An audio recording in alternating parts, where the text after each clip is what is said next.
Bonjour à tous, deuxième partie de notre vidéo sur Ark, toujours en compagnie de Sophie, notre zoologue, où maintenant nous allons couvrir les synapsides de Ark. Donc c'est ça, bon, avec un peu de chance, ce sera rapide. Avec un peu de chance, ce sera rapide, puisqu'il n'y en a que 1, 2, 3, 4 fois 2, puisque c'est le même, c'est Purlovia. Alors Ark, on le répète, au cas où vous n'étiez pas là pour la première vidéo, allez la voir la première vidéo. Déjà. Le lien en description, évidemment. Mais oui, évidemment. Donc déjà la première vidéo, allez la voir, le lien est en description. Et surtout, Ark, comme je le disais, on n'est pas vraiment... On n'est ni croyant ni pratiquant. Non, clairement non. Donc là, on va découvrir en fait. On va découvrir ces Je savais même pas qu'il y avait des synapsides dans Ark, tu vois. Si, j'avais vu passer le Moschops, donc je savais qu'il y avait des synapsides, mais effectivement, ils en ont. Alors, ce qu'on va faire, c'est qu'on est sur Ark Fandom, et puis on va lire la fiche technique, donc qui est sur la forme d'un petit livret là. Pour le coup, c'est pas une fiche Wikipédia, donc on est bon. C'est ça. C'est bien Wikipédia. Oui. C'est très bien Wikipédia. Donc on va lire la fiche technique, et puis après on ira, il y a une vidéo en bas de la fiche technique, pour voir un peu à quoi ressemble l'animal en vrai dans le jeu. On commence évidemment par le synapside le plus célèbre, Dimetrodon. On en avait déjà parlé sur la vidéo sur Jurassic World Evolution. Synapside bien reconnaissable. Alors déjà, c'est un synapside, pourquoi ? Parce que fausse temporale. Vous voyez ici l'œil, vous voyez le nez, il y a 3 trous en fait de chaque côté du crâne. Il y a la narine, l'œil, et le 3e trou, c'est la fosse temporale qui est juste derrière l'œil et non pas sur le dessus, comme on la verrait par exemple chez un plésiosaure. Un plésiosaure qui n'a aussi qu'une seule fosse temporale, mais qui est donc situé sur le dessus et non pas sur le côté. C'est ça. Donc c'est pour ça qu'on appelle ça un synapside, puisqu'il n'y a qu'une seule arche en fait, qui va devenir l'arcade jugale des mammifères. Donc cette arche ici que vous voyez sous l'œil, ça va devenir votre arcade jugale ici. Et c'est pour ça d'ailleurs que les synapsides sont considérés comme les ancêtres des mammifères, les synapsides non mammaliens. Mais bon, on va arrêter de dire synapsides non mammaliens, vous savez qu'on parle des synapsides non mammaliens pour le reste de la vidéo. Alors... Je pense qu'il faut commencer de l'autre côté, il y avait le nom Dimetrodon. Ah bon ? Parce que ça se lit à l'envers en plus. Voilà, common name. D'accord, donc Dimetrodon, espèce Dimetrodon calorector, ça vient du début du Permien, c'est un carnivore, et il est réactif. Voilà, c'est un réac. Quoi que ça veuille dire. Je pense que c'est divers tempéraments en fonction de ce que tu veux. Ah ouais? Oui, parce qu'il y en a, quand tu poules le doigt comme ça réagit pas. Oui. Non, mais tu verras dans le tableau qu'ils avaient, il y avait différents tempéraments. Ah oui. Type de réaction, en fait. C'est les différents types de réactions qui sont codés dans un jeu que tu peux avoir sur les différentes espèces. D'accord. Donc celui-là, faut pas y mettre un coup de pied, il réagit. Il réagit. D'accord. Donc, animal sauvage, Dimetrodon calorector, est un prédateur plus calme que la plupart sur l'île. C'est un prédateur calme. Quoi que ça veuille dire. Voilà. Les autres, ils sont hyper actifs. Ça tourne au café, que veux-tu. Parce qu'il vit de petites proies, de proies plus petites que les humains, il ignore tout ce qui est plus gros qu'un sélacanthe. C'est vachement spécifique. Donc est-ce que ça veut dire que du coup, il est censé être piscivore dans le jeu, le Dimetrodon? Après, je pense qu'il doit mettre un truc sur le régime alimentaire. Ce serait intéressant, parce que le Dimetrodon, on a quelques traces de dents sur d'autres synapsides, et surtout Dimetrodon, ce qu'il y a d'intéressant, s'ils l'ont fait piscivore, ce qui est d'intéressant en fait, c'est qu'on sait que Dimetrodon, et c'est pareil, c'est Bob Baker, le paléontologue Bob Baker qui a décrit ça, c'est qu'on a des terriers en fait d'amphibiens et de dipneustes, donc de poissons. Les dipneustes, ce sont des poissons avec des poumons, qui font des terriers dans le sol, pas dans l'eau. C'est pas des terriers sous l'eau qu'ils font, c'est vraiment des terriers dans la vase, dans le sol, qui sèchent ensuite pendant l'été. Et donc du coup, Dimetrodon, on a trouvé des traces en fait qu'il creusait ces terriers pour aller chercher les petits amphibiens et les petits poissons à poumons qui survivaient, qui estivaient dans ces terriers. Ils passent la saison sèche dans leurs terriers parce qu'évidemment ils ont besoin d'eau quand même pour vivre. Donc ils estivent dans leurs terriers et ils vont chercher et ils allaient les manger. Donc on a des traces fossiles de ça. Est-ce que les sélacanthes ils faisaient pareil? Pas qu'on sache. Parce Pour que autant du qu'on coup, sache, ils ont c'est des les- nageoires charnues, ils peuvent peut-être... Ouais, je sais pas. Bah, c'est pas Non, autant que mais les- c'est ce qu'il y a de marrant, c'est que les lungfish, enfin les dipneustes, ils ont des nageoires charnues, mais elles sont pas si grosses que ça, c'est des petits filets. C'est ça, mais ils peuvent quand Mais même ils arrivent quand creuser. même à faire un terrier, c'est pas un problème. C'est pas un Mais problème. c'est pour ça que je demande pour le sélacanthe. Ouais, non, bah après c'est juste parce que non, le sélacanthe fait pas des terriers. Enfin, le sélacanthe moderne fait pas des Oui, terriers. le moderne, Et oui. les sélacanthes fossiles, donc les autres espèces de sélacanthes qu'on trouve dans le registre fossile, on les a jamais trouvés dans des terriers. Bah, peut-être pas alors. Alors que les dipneustes, si, on sait que les espèces modernes font des terriers, et on a trouvé notamment les dents des dipneustes, on les a trouvés dans des terriers fossiles. Ok. Dimétrodon est l'un des rares carnivores sur l'île qui peut être classifié comme raisonnablement amical. Dans la nature. Raisonnablement amical, regardez ce sourire. Ah non, mais il a l'air amical, hein. Le crâne est remarquablement précis. Mhm. Le crâne est très réaliste, c'est effectivement à ça que ressemble le crâne de Dimétrodon. Ils ont fait des lignes de cassure. Ce qu'on voit là, c'est pas les sutures entre les os, ce sont en fait les lignes de cassure. C'est pas du tout les sutures entre C'est pas les os. une noce, Non, c'est là. Si vous partez du principe que ce sont les lignes de suture entre les os, vous allez avoir un crâne complètement Non, ça marche pas, ça. fuckhead. Complètement fuckhead. C'est juste qu'ils ont dû Il prendre y a des trucs en bas ou pas? Non, c'est juste le dessin du Dimétrodon. Dessin du Dimétrodon qui est représenté avec la peau écailleuse. Donc ça c'est raisonnable puisqu'on a les empreintes de Dimétropus. Il y a les empreintes de pied, mais il y a aussi des empreintes de corps qui montrent qu'il avait des écailles. D'ailleurs, sur le ventre, il avait pas la peau lisse, il avait des écailles comme les serpents, de longues écailles allongées. Parce qu'on a une empreinte de Dimétrodon qui a marché Ah, ouais, et qui s'est couché, d'accord. qui a fait des pompes. Tu sais. Ah, bah, Donc, comme il s'est les couché. lézards. Comme des les fois. lézards, les agames qui font qui font des pompes. Donc on a Ouais. cette empreinte de Dimétropus Mhm. où l'animal en fait a fait des pompes et du coup on voit les bandes. Donc ça fait comme les serpents en fait, ils ont des bandes des écailles en forme de bandes pardon sur le ventre. Mais les petites voiles là sur le côté en plus. Ah j'avais pas vu ça. Ouais. Ça c'est de la merde. Ouais, bah, c'est ça. Hein. Non ça c'est de la merde. Les petits ailerons là sur le côté. Ouais. C'est pour aller plus vite, c'est ça. C'est Ouais c'est ça. C'est une meilleure pénétration dans l'air quand t'avances à 4 à l'heure. il est tuné en fait là. Le Il est Dimétrodon. tuné, ouais, il est un peu pimpé. La forme de la bouche, elle est bien là, cette T'as fait mâchoire un en truc, sigmoïde. ouais. Ça c'est exactement ça que ça ressemblait. Ça lui donne quand même une sacrée tronche. Hein. Et contrairement à beaucoup de représentations de Dimétrodon, ils ont pas fait de fausse antéorbitaire. Parce qu'il y a beaucoup de gens, en fait, qui, pensant que Dimétrodon est comment ça s'appelle? Un dinosaure. Ils font la même chose que... Et du coup, ils font des représentations de Dimétrodon qui sont standardisées façon dinosaure, donc ils lui font une fausse antéorbitaire. Là, on voit mais ça va, ils ont évité de... Bah, si c'est la même personne qui a fait le crâne, du coup, elle a dû se rendre compte qu'effectivement, il y Oui, avait voilà, pas. qu'il n'y avait pas de fausse antéorbitaire, exactement. Donc, Ça parle de la voile dorsale. la voile dorsale sur le Dimétrodon est fascinante. Elle peut être... l'angle peut être changé afin de donner de l'ombre et permet à Dimétrodon de Disperser sa température plus rapidement. de se débarrasser de sa température, de son excédent de température plus rapidement. Mhm.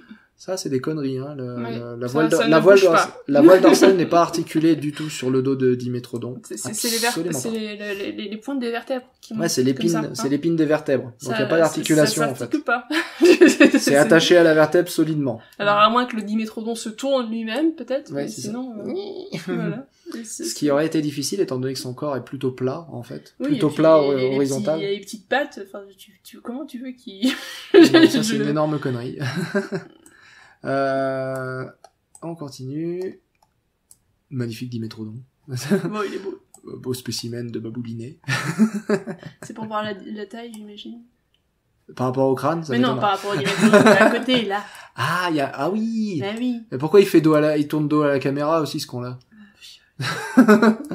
Un sourire sur la photo, connard.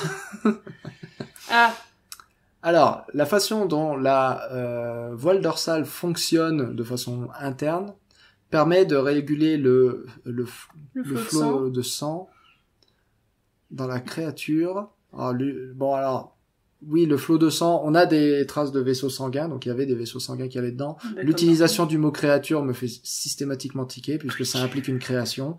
Ceci dit, vu qu'on est dans un jeu vidéo, le Dimétrodon est effectivement une création. Oui. Donc ça permet à la créature de retenir son excédent de température. Donc là on est complètement sur un usage, régulation de la température. sur un usage de la voile dorsale de Dimétrodon pour la régulation de la température du corps. Et comme on l'avait dit pour Jurassic World Evolution, les modélisations suggèrent que non, elle avait pas un rôle, elle était ni suffisamment grande ni suffisamment irriguée pour avoir un rôle significatif dans la régulation de la température. Alors évidemment qu'elle avait une prise au vent et qu'elle avait une prise aux rayons solaires, donc elle faisait légèrement changer. Elle pouvait légèrement faire varier la température du corps, mais pas suffisamment. Oui, mais vu là où ils habitaient, de toute façon, je pense pas que ça Et ils ait habitaient beaucoup dans les d'incidence. tropiques. Ouais, ils vivaient dans les paléotropiques. Faut imaginer que voilà, ça vit dans des zones très chaudes, ces bestioles-là, donc en fait, réguler la température... Enfin, ça n'a pas besoin de capter du soleil, c'est ça le truc. C'est ça, la température était stable en fait, hein, comme dans les tropiques aujourd'hui. Ça change pas beaucoup. Donc il n'y avait pas d'été, il n'y avait pas d'hiver, il y avait C'est pas... plus ou moins la même saison. Il y a une saison humide, une saison sèche. Voilà, il y avait C'est une tout. saison humide et une saison sèche, d'où Voilà, la nourriture qu'ils trouvaient dans les terriers. en creusant, absolument. Ensemble, ces deux caractéristiques permettent à Dimétrodon de confortablement survivre dans n'importe quel climat. Non. Bah, du coup, Alors non. ça, tu prends le registre fossile, tu lui fais la bise, et tu lui mets une petite claque et tu lui dis de foutre le camp. Bye bye. Voilà. Vous vous tenez sur des épaules de géants, hein, et puis vous leur dites d'aller se faire foutre. J'ai essayé une tentative de Ian Malcolm qui a foiré. Là c'est littéralement le contraire de ce qu'on vient de dire, c'est-à-dire que les dimétrodons, on ne les retrouve, et les synapsides de manière générale, pas les synapsides, les pélicosaures, donc vraiment les synapsides les plus primitifs, tous ces pélicosaures, on ne les retrouve que dans les paléotropiques. Le seul pélicosaure qui a été retrouvé en dehors des paléotropiques, ce sont les varanopidés. Ce sont pas tous les varanopidés, mais certains représentants des varanopidés qu'on retrouve en Afrique du Sud. Et il y en a pas beaucoup. Et ce sont en gros, puisque la plupart des pélicosaures, la quasi-totalité des pélicosaures s'éteignent à la fin du Permien inférieur. Les varanopidés, ce sont les rares survivants qui ont tenu jusqu'au Permien moyen. En gros. Donc, avec les caséiformes. Sinon, donc c'est tout ça pour dire qu'en fait, les varanopidés, ce sont pas des pélicosaures standards. Voilà. Ils avaient un truc à eux, on sait pas quoi, mais il se passait quelque chose avec les varanopidés qui leur a permis de survivre au Permien moyen que les pélicosaures standards n'avaient pas. Et ce que n'avaient pas les pélicosaures standards, en l'occurrence, c'était une distribution mondiale. Et on ne les trouve que dans cette bande on ne les trouve dans des gisements autour du monde qui, remis en contexte de Pangée, quand on reforme la Pangée sur laquelle Dimétrodon vivait, en fait, ça forme une bande qui se trouve au niveau des tropiques. Oui, il faut imaginer la Terre de l'époque, hein, pas la Terre C'est actuelle. ça, voilà. C'est pour ça que je dis paléotropique, c'est les tropiques de l'époque. C'est évidemment que de nos jours, ces gisements-là se retrouvent pas forcément dans les tropiques actuels. C'est normal. Ça a bougé. Donc Dimétrodon et ses proches parents, évidemment, c'est pas que Dimétrodon, c'est tous les pélicosaures. Donc ça, mais là, c'est ce qu'ils disent après, bien qu'ils soient plus facilement trouvables dans les swamps, donc dans les marais qui sont très riches en proies. Ah ça c'est intéressant. Là pour le coup, c'est exactement ce que je disais au départ. Ça. C'est exactement ce que Bob Baker a décrit. Il allait dans les marais en période sèche pour aller déterrer effectivement des proies. Voilà. Ça c'est très bien ça. J'aime. Alors là, j'aime pas du tout, par contre. Domestication, ouf. Voilà. Domestiquer un Dimétrodon, ça va être... Ça va prendre longtemps. Ça va être ardu, hein. Ça va être ardu déjà parce qu'il grandissait très lentement, Dimétrodon. C'est un animal ça fait partie de ces animaux pour lesquels on n'a pas trop de débat sur est-ce qu'il était à sang chaud ou à sang froid. À part pour ceux qui ont encore envie de considérer la crête dorsale comme étant un indicateur de sang chaud, ce qui n'est pas le cas, si c'est un indicateur de quoi que ce soit, la crête dorsale, c'est l'indicateur que Dimétrodon utilisait la température externe pour réguler sa température interne. Donc exposé au soleil pour se réchauffer et à l'ombre, enfin au vent pardon, pas à l'ombre, parce qu'il y a toujours un côté à l'ombre de toute façon, mais au vent pour se refroidir.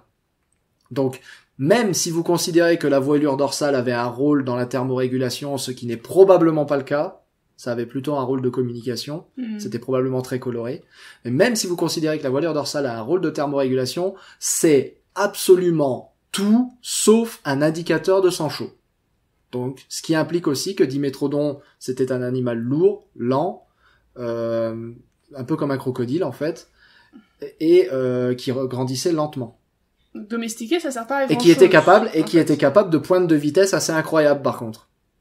Parce qu'avec les pattes sur le côté et un métabolisme relatif qui est capable de se refroidir très facilement, du coup, il est capable de pointes de vitesse assez ouf. C'est ce qu'on voit dans le reportage de la BBC d'ailleurs. Ouais, mais faut imaginer aussi, il y a pas mal de lézards actuellement qui sont capables de pointes de vitesse. Ça veut pas dire qu'ils sont à sang chaud spécialement, mais ils peuvent courir très vite. Non, mais c'est à sang froid, justement. Oui, il a un métabolisme à sang froid et ça permet de faire des pointes de vitesse que les mammifères sont pas capables de faire parce qu'ils chaufferaient trop. Un guépard, par exemple, tu peux nous en parler. Le guépard a quand même de sacrées pointes de vitesse de base, mais c'est un problème rapidement, en fait. Ça devient un problème, il peut pas tenir la distance. Il peut pas tenir la distance, il va être très vite essoufflé, il va avoir trop chaud, il va falloir qu'il s'arrête au bout d'un moment. Donc sa construction physique fait qu'il est capable de la pointe de vitesse en question, mais pas pendant très longtemps.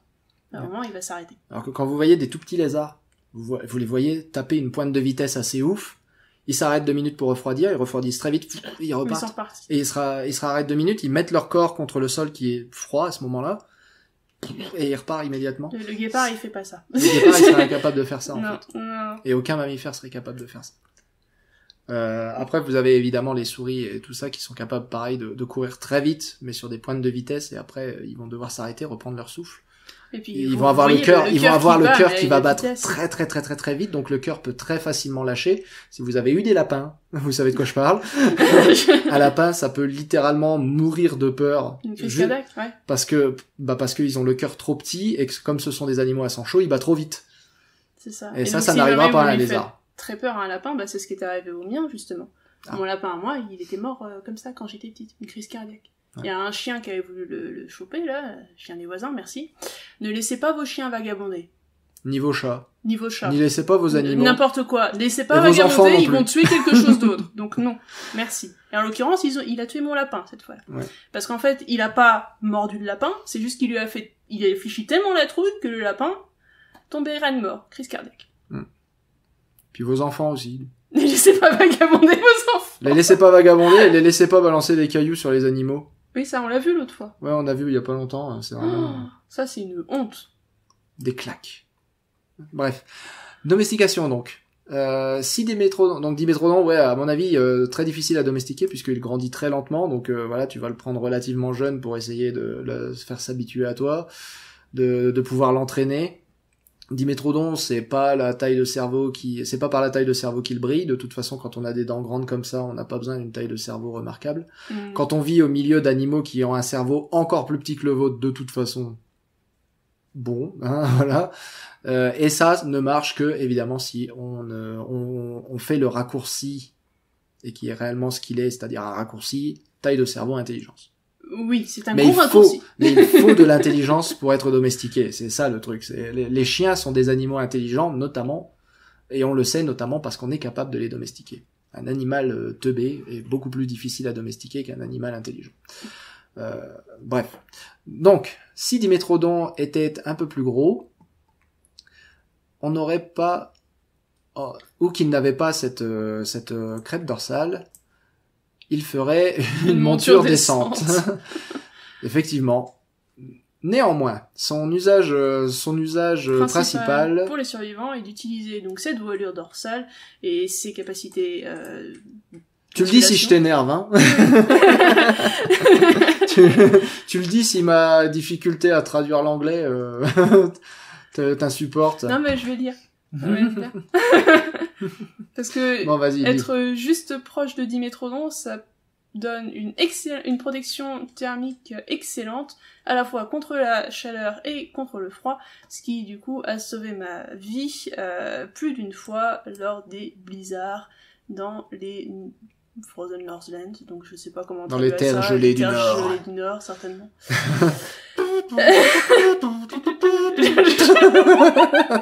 Les terres gelées du Grand Nord. Ah. A land of snow and sorrow. Donc les terres gelées du Nord où Dimétrodon foutra jamais les pieds. Oui. Hein, Et pour parce qu'il a commencer. certainement gelé sur place. Et lui alors, aussi. excusez-moi, mais est-ce que domestiquer un Dimétrodon, ce serait pas un peu overkill juste pour s'en servir de parapluie? Enfin d'ombrelle. Et de radiateur. Et de radiateur en l'occurrence, parce que là c'est ce qu'il a dit, c'est que du coup Ah non, mais il protège contre la chaleur et le l'excédent froid. de froid et de chaud, mais c'est parce qu'il met de l'ombre. Non, c'est parce que du coup il fait radiateur. C'est insulating Ah. capabilities. Donc il fait à la fois radiateur et ombrelle. Ah ouais, parce que moi quand je disais les capacités de la crête dorsale, que la crête dorsale sert d'isolant thermique, du coup. Ouais. Moi, je pensais que c'était juste l'idée de se foutre à l'ombre de sang. Non, là tu vois ils disent froid et chaud, donc typiquement radiateur. Parce que là sinon ils disent que ça marcherait pas. Donc c'est, Contre le alors, blizzard, utiliser un grand carnivore, tout docile soit-il, comme radiateur, c'est une idée à la con. Soyons clairs. Comme radiateur ou comme ombrelle, hein, d'ailleurs, ou comme climatiseur, c'est une idée à la con. Et utiliser un animal de grande taille, globalement, pour notamment comme radiateur, c'est une idée à la con. En fait, si vous allez dans un... Bon, évidemment, vous ferez jamais ça, mais si vous allez dans un zoo et que pendant la nuit... Si vous êtes coincé dans un zoo pendant la nuit et que vous essayez de vous réchauffer, faut pas aller vous blottir contre l'éléphant. La peau de l'éléphant est glaciale.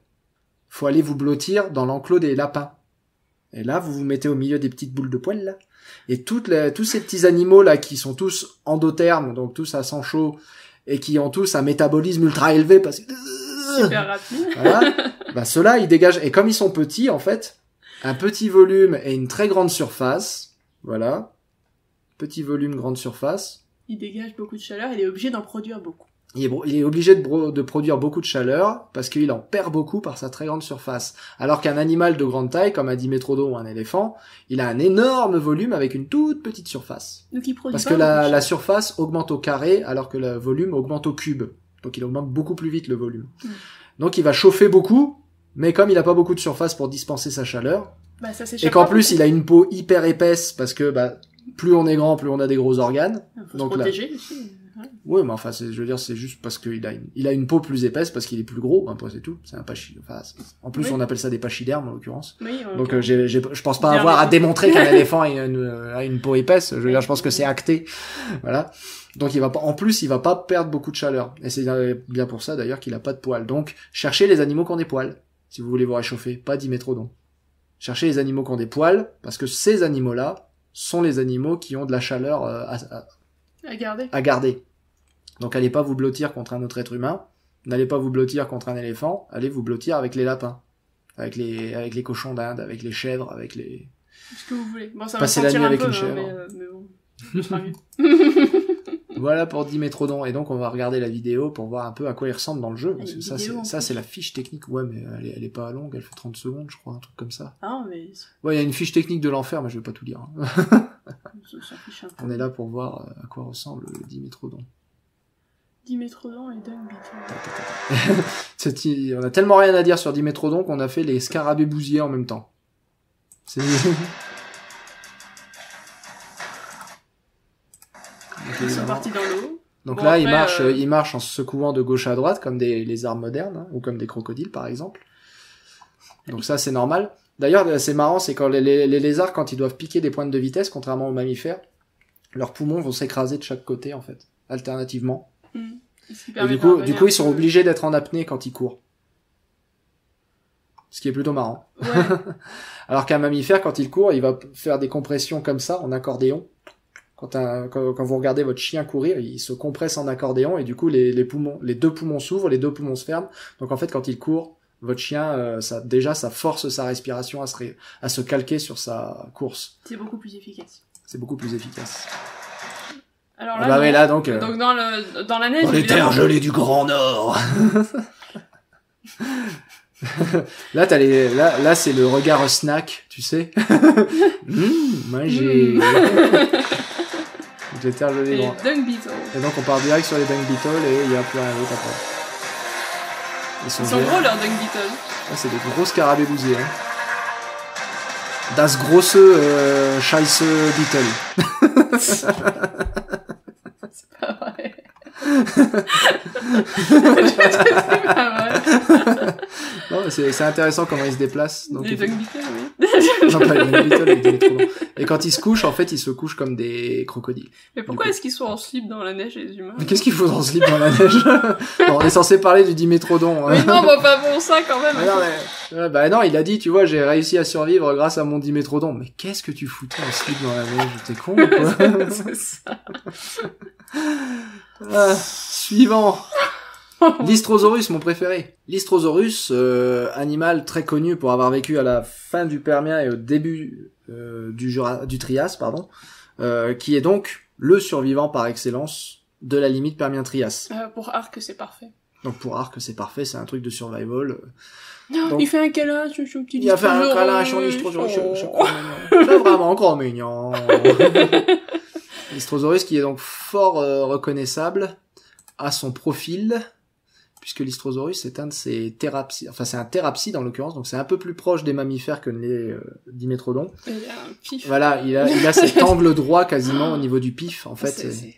Donc le T'as pif l'impression que est tu l'as forte- enfoncé le truc ou qu'il s'est C'est pris ça. une porte. Ouais, t'as l'impression qu'il a pris une porte, exactement. Donc il est très très reconnaissable dans le registre fossile, l'Istrosaurus. Je trouve bien que ça, quand ils l'ont reconstruit là sur la tête, il a pas suffisamment pris la porte. Ouais, ils l'ont Ils l'ont un petit peu, reproportionné. ouais. Ils l'ont reproportionné. Il y a des choses à dire là. Mm. Je suis pas content avec ce que je vois. Ouais. Donc l'Istrosaurus, il est connu pour ça, pour être un survivant de la limite Permien-Trias, la plus grande extinction de masse que la Terre ait jamais connue. 90% estimé des espèces qui ont disparu, 70% des familles observées ont disparu. Donc c'est la différence. On ne sait pas que 90% des espèces se sont extinctes, on l'estime. Et ce sont que les invertébrés marins, on ne compte pas les vertébrés dans les estimations d'extinction, puisque les vertébrés ont un registre fossile un peu trop pété. Bref, et l'Istrosaurus est connu pour être le survivant, mais en fait c'était pas le seul. Déjà, je pense qu'il faut commencer. Il y a beaucoup d'autres animaux qui ont beaucoup d'autres thérapsides, en l'occurrence des cousins de l'Istrosaurus, qui ont survécu à la limite Permien-Trias.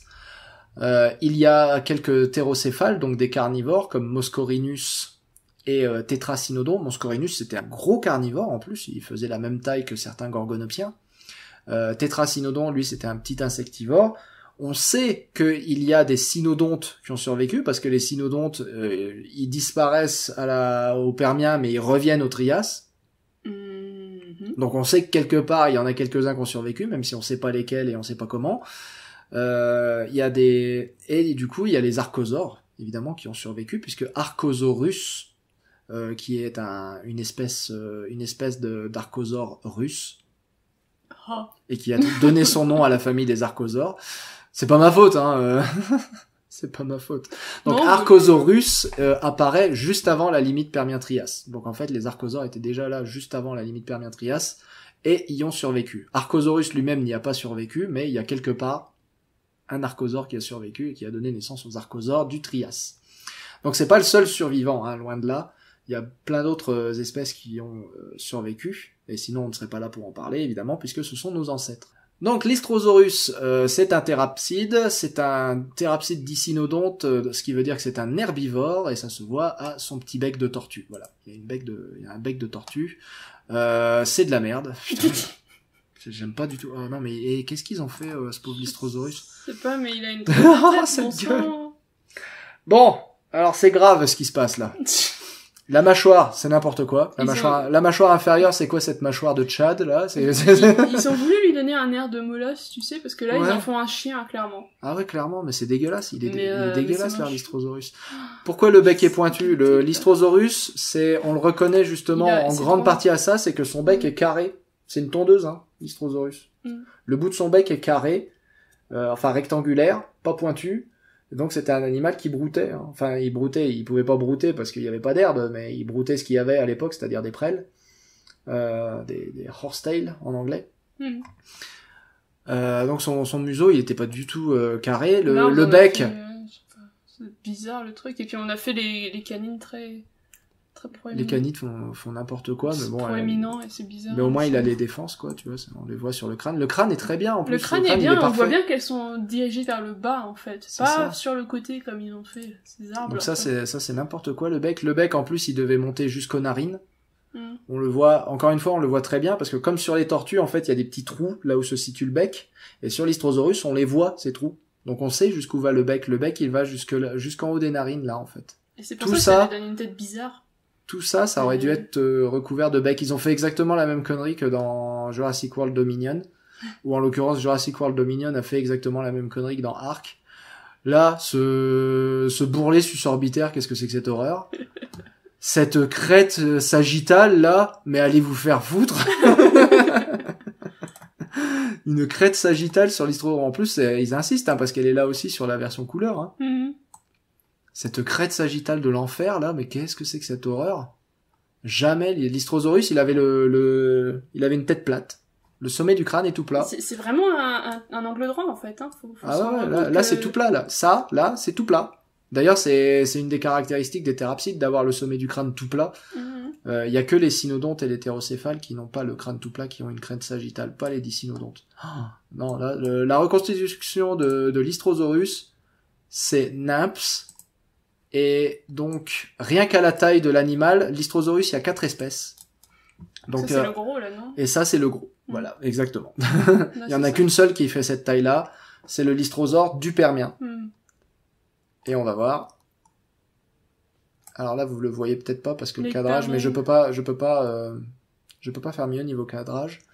Donc l'Histrosaurus, alors Amicifidelis, Lystrosaurus amicifidelis. Alors je pense qu'il donne des noms inventés, hein, parce que c'est pareil, c'était un nom d'espèce inventé.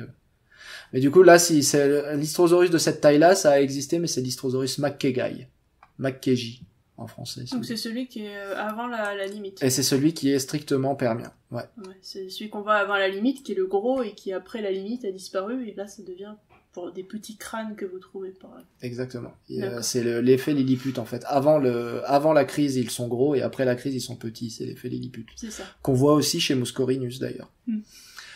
Régime alimentaire, donc late Permian, early Triassic, donc fin Permien, début Trias. Bon bah là, vu que c'est le gros, ce serait strictement fin Permien. Mhm. Herbivore, enfin végétarien du coup, puisque l'herbe À n'existe l'époque, pas. non. En l'occurrence, il aurait été Il n'y a pas de prélovore. graminées, disons, à l'époque. C'est ça. C'est Et- juste ça. Tempérament loyal. C'est Mais un- donc c'est un bon toutou. C'est pour ça C'est qu'ils ont vraiment voulu en faire représenté un bon ouais, comme un toutou, toutou. quoi. Hein. Mais c'était pas un toutou, l'Histrosaurus, c'était une toutouille. C'était une tortue. Si on devait le comparer à un animal qui vit aujourd'hui, on le comparait plutôt à une tortue, en fait, parce que ça avait vraiment une biologie de tortue, ça avait... Vous voyez, les pattes sont sur le côté comme une tortue, le métabolisme était probablement à sang froid, encore que c'est débattu.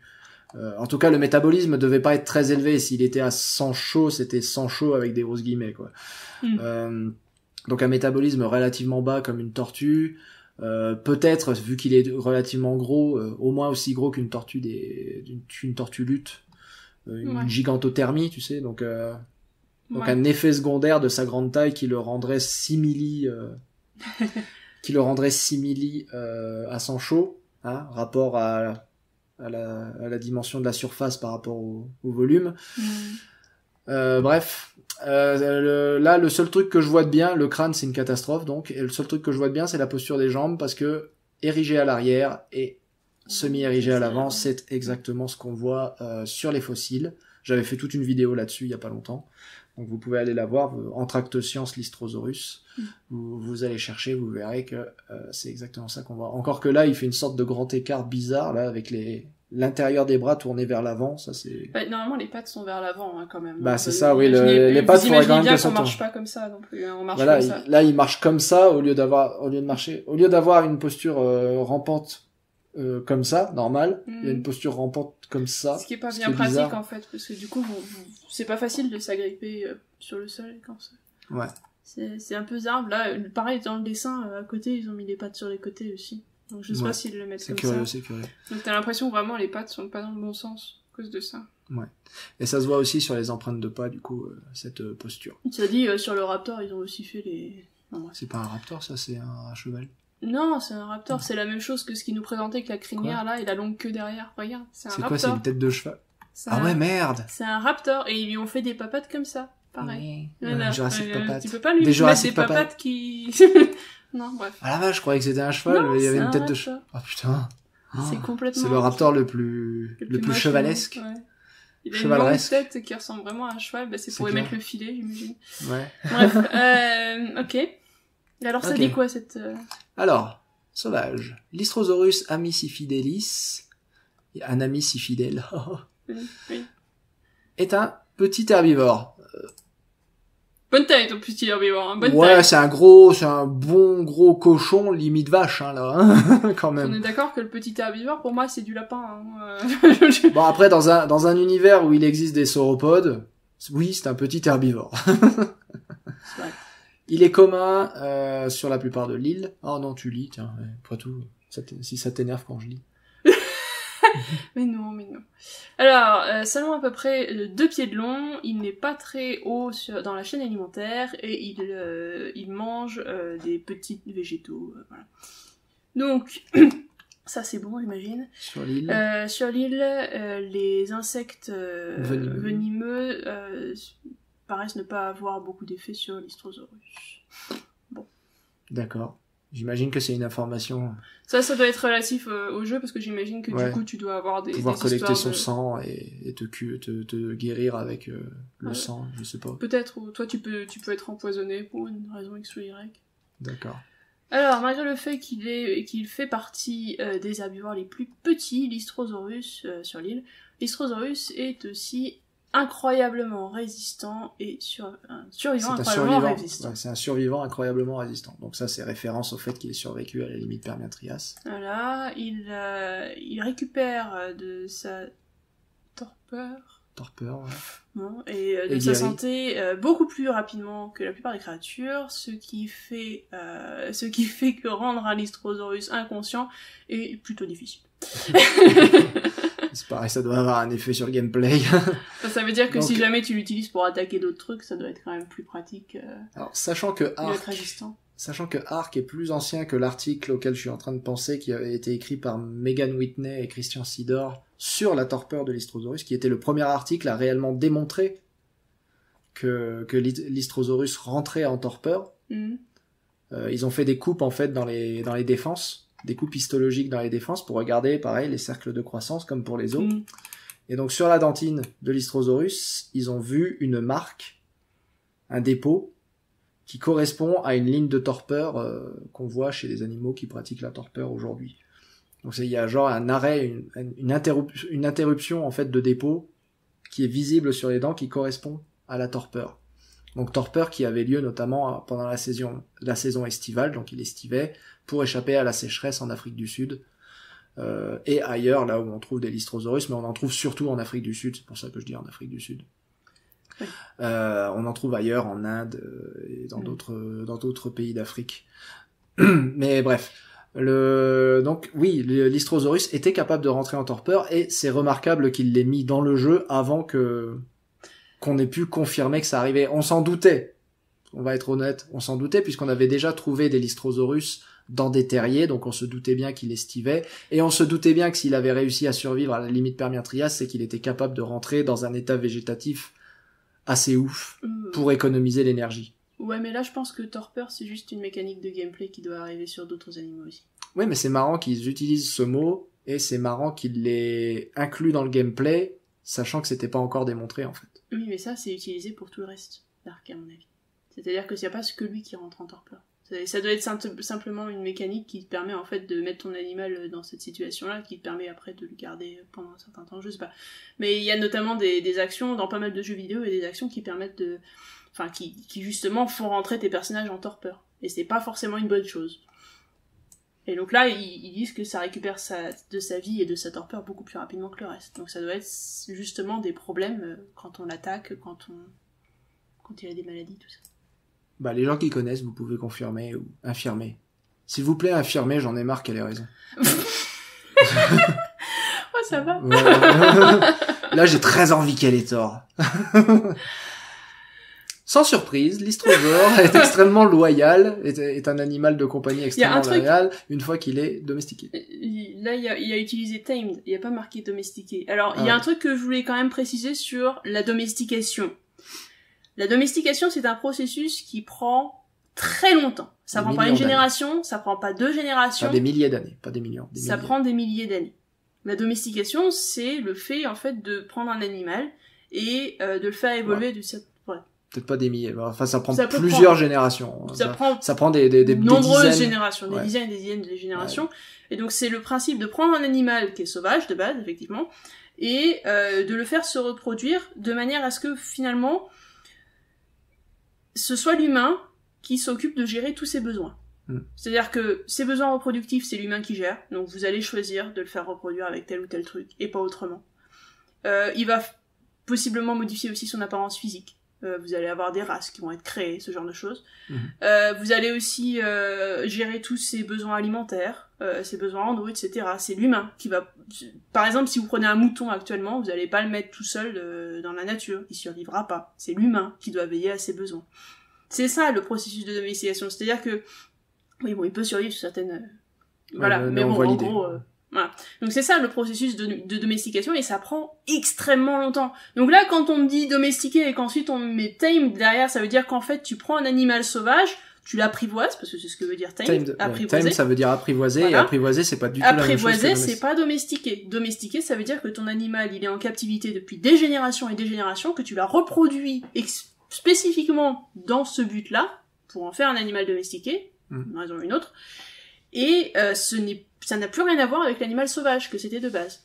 Typiquement, le loup et le chien. Différents. Hein. On a créé plein de races, c'est pas la même chose.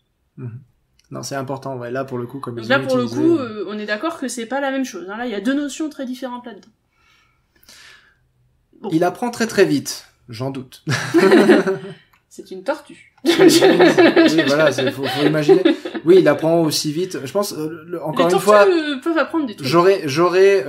Si... J'ai pas joué au jeu Ark, encore une fois, mais si je devais donner un comportement à un Lystrosaurus, je le calquerais à 200% sur une tortue des Galapagos. Ouais.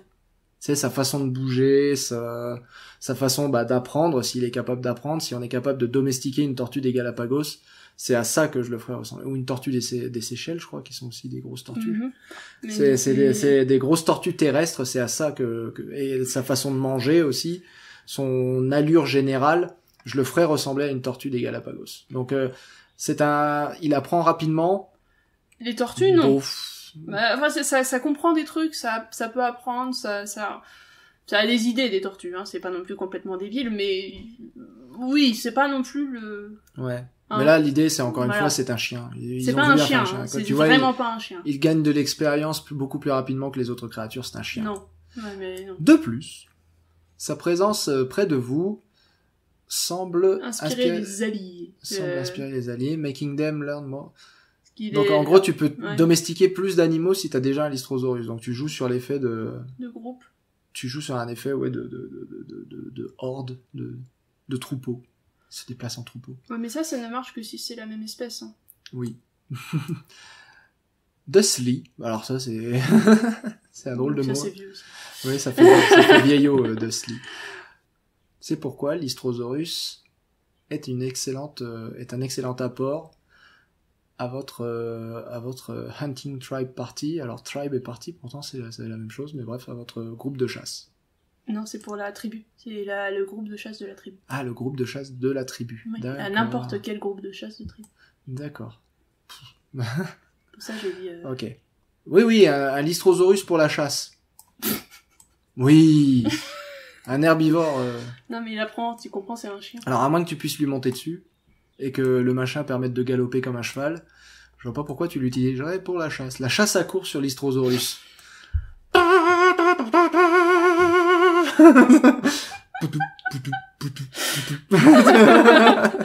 il va aller vite dans l'histoire.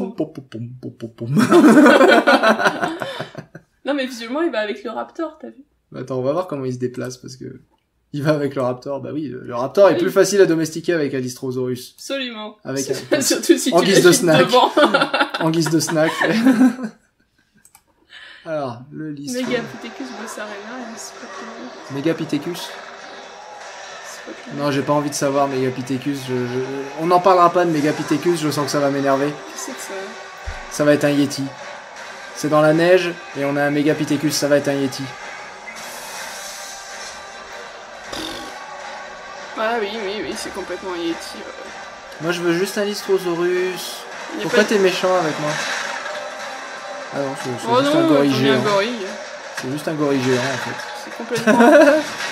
Putain! Oh, ça attends ta Et gueule! du coup, là, il y a des Lystrosaurus à côté, c'est ça?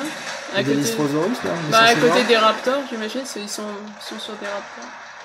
Ça, c'est quoi? Ah, c'est un myriapode. C'est l'arthropleura. Ah ouais? Je pense que c'est arthropleura. Ah, il chevauche des arthropleura. Il chevauche des arthropleura. Il jette de l'acide. Ah. Et ils se comportent comme des serpents, t'as vu? Ils se comportent comme des serpents. Et ils font... Et l'Istrosaurus, il est où? Le poisson! Ouf. Dis C'est pas l'air boubouille! sympa, celui-là. Ah, bah quand même, voilà. l'Istrosaurus.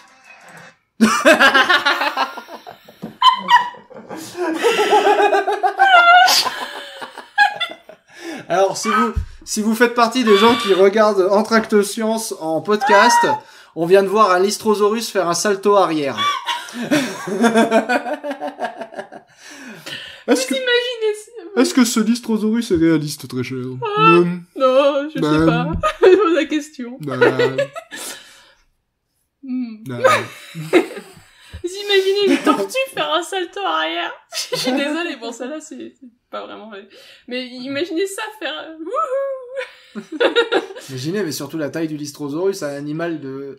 Là, vu la taille de Ça Lystrosaurus va pas. qu'on a vu, donc Lystrosaurus McKegai, on n'a jamais fait d'estimation de poids de Lystrosaurus McKegai, mais l'animal, il fait la taille d'un très gros cochon.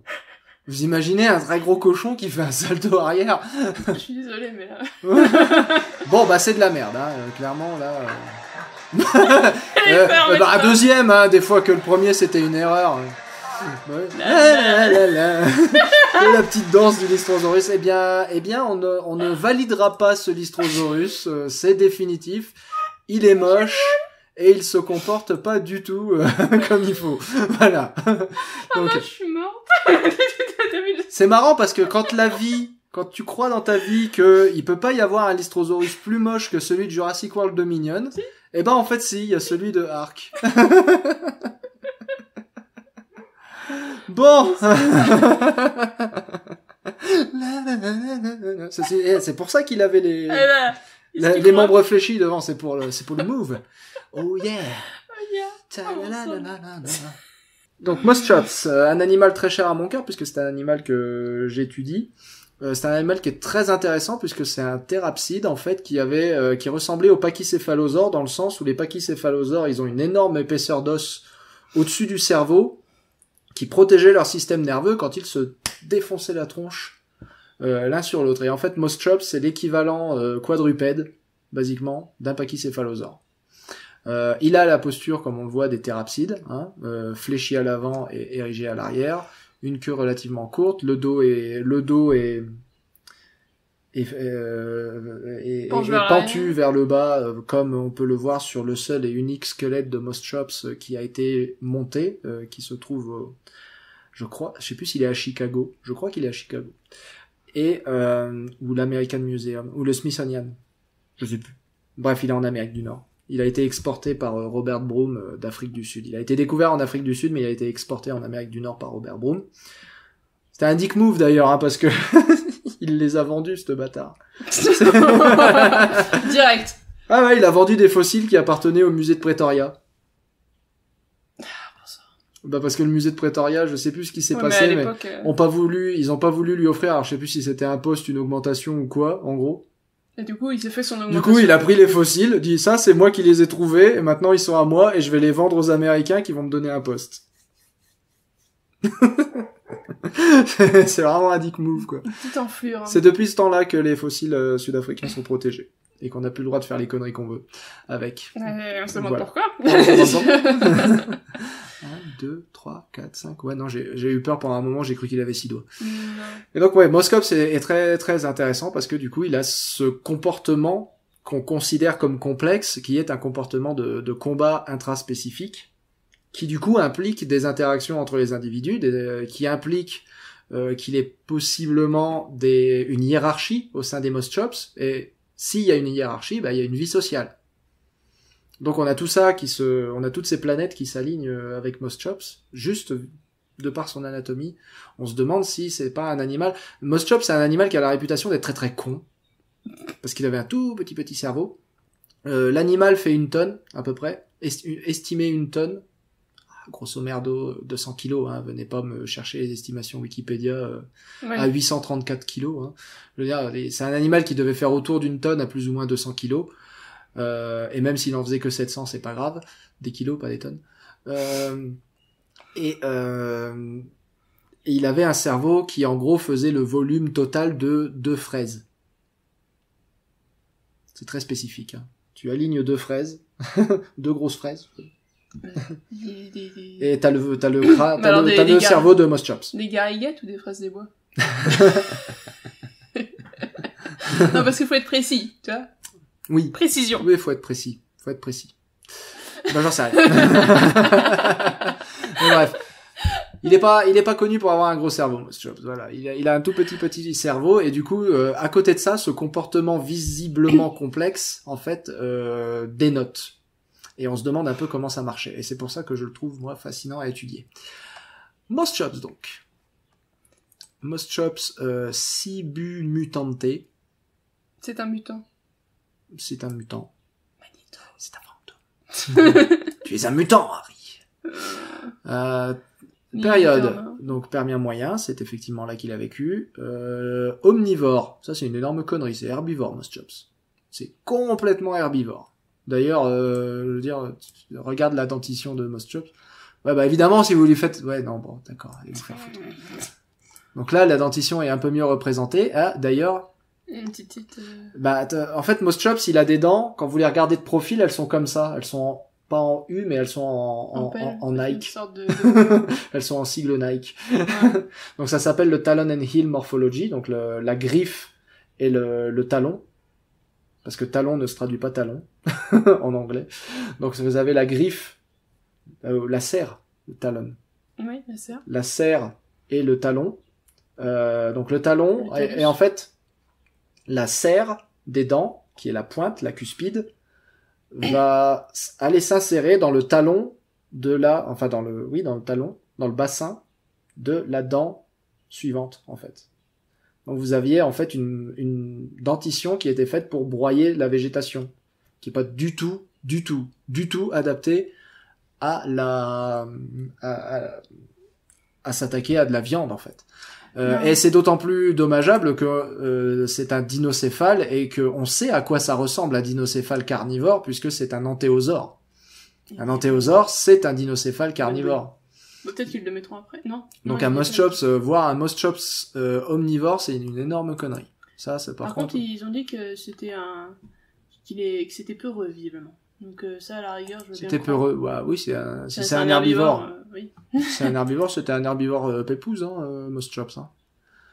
Ça brillait pas par son intelligence, probablement. Encore que, comme je le dis, c'est très débattu. Notamment par moi, mais... C'est pas relatif à la taille, Mais c'est quelqu'un qui m'avait dit en commentaire, ah bon, Titanosuchus, il est pas je croyais qu'il était omnivore. S'ils mettent des trucs comme ça dans Arc, oui. Bah ouais, s'ils mettent des conneries comme ça dans Arc, oui, évidemment. Non, Titanosuchus et les Titanosuchia de manière générale, qui sont les pendants herbivores des dinocéphales. Le pendant carnivore étant alors que là, tu le vois manger une jolie carcasse. Ça, c'est un Moschops ou c'est un Varan de Komodo, ça? C'est la même page, j'imagine que c'est lui. Avec son humain... C'est pas lui, Moschops? Ah non, c'est Baboulinet! Bah oui, c'est clairement son humain apprivoisé. Ça, c'est Moschops, oui. Mais c'est de la merde. Oui. C'est de la merde, les narines, elles sont pas du tout... Les narines, elles devraient être situées là et là. Donc elles sont beaucoup trop latérales. Le sommet du crâne, qu'est-ce que c'est que cette crête, encore une fois? Ils adorent foutre des crêtes au milieu, là, sur leur crâne, regarde. On dirait qu'on lui a fait regarde ça, là, bosse, là, tu sais, comme les pachycéphales. Enfin, bah, ils ont fait ça avec... Bah, ils ont confondu la bosse qu'il y a autour du foramen pinéal, c'est-à-dire du troisième œil. Il y a une bosse, effectivement, autour du troisième œil, mais ils ont confondu, encore une fois, avec une crête sagittale. Ça, d'ailleurs, ce crâne-là, ça ressemble presque plus à Ulemosaurus qu'à Moschops, mais enfin, bref. Pas terrible au niveau. Puis ils aiment bien faire des grosses machins. Ah bah tiens, celle-là, on voit bien. Le talon, enfin la griffe. Attends, je vais la recentrer un petit peu. Ouais, là, on voit bien la serre d'un côté et le talon de l'autre. Donc le talon qui est la surface plate qui va accueillir le talon de la dent suivante. Ok, et vu de dos, il ressemble à quoi? C'est moche. C'est très moche. Non, là, encore une fois, je valide pas leur représentation de Moschops. Alors, qu'est-ce que ça dit, ça? Alors, vas-y. Alors, donc, dans la nature. Pas de putain de majuscule au nom d'espèce, bordel de merde. Majuscule au nom de genre, Moschops, mais minuscule au nom d'espèce, c'est minuscule. Mais bon, ça, Vas-y. c'est un jeu vidéo. C'est pas. Et en italique, s'il vous plaît. Mais ça, tu peux pas, c'est une police d'écriture qui est déjà... Eh ben, tu soulignes si tu peux pas italiciser, c'est ça, la convention. C'est calme. On va y arriver, on va y arriver. On va se faire passer pour des scientifiques, là, mais moi, je veux vous apprendre, moi. On va faire une pause et puis on revient. On va prendre quelques Lexomil. Un petit Lexomil, ouais. Et puis une petite tisane. Petite camomille. Petite camomille. Vas-y. Bon, alors, Moschops sibumutante, du coup. Alors, dans la nature, c'est une créature qui est donc peureuse, mais aussi... Et fainéante. Fainéante, il faut le dire. Ils utilisent le mot fainéante. Qui vit de manière typique dans les forêts de l'île. Et sur les redwoods, le bois Le rouge. redwood, ouais, je sais pas ce que c'est le redwood. des régions de l'ouest. Voilà. Bon bah alors voilà, un fainéant et peureux, ça fait référence au fait qu'il a un tout petit cerveau et du coup généralement on associe en fait le fait d'être placide au fait d'avoir un petit cerveau. Ouais. Je sais pas pourquoi d'ailleurs puisque ça a rien à voir, mais bref. Alors il survit en étant extrêmement flexible dans ce qu'il mange et bon oui. non, dans ce qu'il mange. Donc c'est-à-dire qu'il peut manger ce qu'il veut, donc omnivore, c'est pour ça qu'il disait. Il a un régime alimentaire très flexible, ce qui n'est pas le cas. Il a des dents très spécialisées pour manger des végétaux. Voilà. Alors pas de l'herbe, hein, on est d'accord, mais des végétaux. Voilà. Et des fougères, des prêles. Il ne combat pas du tout. Oh, bande de connards. D'accord. Le Moschops ne combat pas. Les 15 cm d'os pur qu'il a au sommet du crâne, on s'en fout. On les prend et on se torche avec. Ça racle un peu, mais c'est agréable. Ça nettoie bien. Bon. Bon, il n'est jamais affamé parce qu'il peut manger à peu près n'importe quoi. C'est pour ça qu'il a disparu à la fin du Permien moyen. Ouais, c'est parce qu'il a trouvé toute la nourriture dont il avait besoin. Absolument. Il mangeait n'importe quoi. Il a mangé. Voilà. Et il s'enfuit à la plus petite provocation, mais souvent il se fait manger. Il s'enfuit à la plus petite provocation, mais t'as vu? Non mais il fait une tonne, hein. Il fait une tonne le bazar. Qu'est-ce que c'est? Non mais puis. C'est quoi votre problème? Il va pas s'enfuir à la plus petite provocation. Il fait une tonne. Déjà s'enfuir, c'est pas exactement l'option privilégiée. Il va avoir du mal à courir. Il va marcher. Je veux dire, il fait une tonne sur des bras qui sont pas faits pour supporter des poids aussi gros. Donc, tu sais, ça devait bouger. Bon. Ah oui, bon, c'est un gros lentement, truc. c'est un gros truc. S'enfuir, c'est pas l'option. Le machin, il est blindé. Parce qu'il n'y a pas que la tête, hein, qui est pachyostotique. Pachyostotique, c'est épais et l'os est très dense. Donc pachyostotique, ça veut dire très épais, très dense. Il n'y a pas que la tête, hein, qui est très épaisse et très dense, hein. Il est pépette partout, le Moschops, hein, quand tu regardes. Non, mais attends, je vais mettre le squelette parce que là, il faut arrêter de me... Oh, je m'énerve. Je suis en train de m'énerver. Je vais arrêter de m'énerver. Mais faut vraiment faut vraiment ne pas avoir regardé Moschops en fait pour écrire ça. Regardez le squelette quoi. Quand vous voyez la taille voilà. Là je vais mettre la photo du squelette, pas juste le... Ah, c'est à l'American Museum qui se trouve donc. Regardez, donc là vous avez l'œil est ici et toute cette épaisseur là, le cerveau il est là juste derrière l'œil puisque vous avez les lobes olfactifs qui passent ici.